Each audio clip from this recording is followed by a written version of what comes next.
Whether it is on the London Underground, or in a shack on the beach in Thailand, getting access to the internet is easier than ever.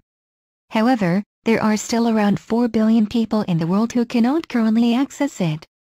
Facebook has now developed a way to counteract this problem, using laser technology to beam internet to remote places. While high-speed wired communication networks currently use lasers to transfer information, wireless networks still use radio frequencies or microwaves.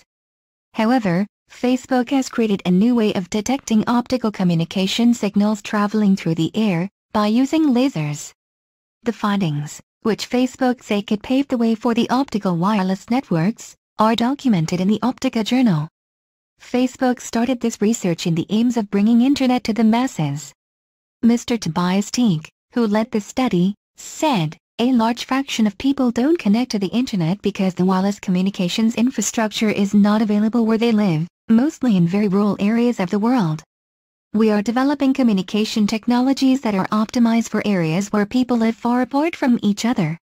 Current methods to connect to wireless networks require optical fibers and cell towers, which can be challenging to deploy in remote areas. Instead, using lasers to carry information through the atmosphere could offer high bandwidth and data capacity as a cost-effective alternative. The device uses fluorescent materials instead of traditional optics to collect light and concentrate it onto a small photodetector."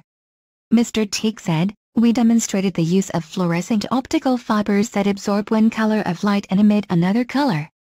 The optical fibers absorb light coming from any direction over a large area, and the emitted light travels inside the optical fiber, which funnels the light to a small, very fast photodetector. Because the fluorescent materials do not emit the same color they are absorbing, a brighter light can be turned around in under 2 nanoseconds. While this currently results in the transmission of 2 Gbps, the measure of bandwidth, of data, Facebook say that if materials were developed in the infrared part of the light spectrum, we could see data rates of more than 10 Gbps. As a comparison, normal home Wi-Fi systems only use about 54 Mbps, almost 40 times less than the transmission generated by the laser. The next steps for the researchers is to move the technology out of the laboratory and create a prototype that could be tested in a real-world situation." Mr. Teague added, "This is a very new system, and there is a lot of room for future development."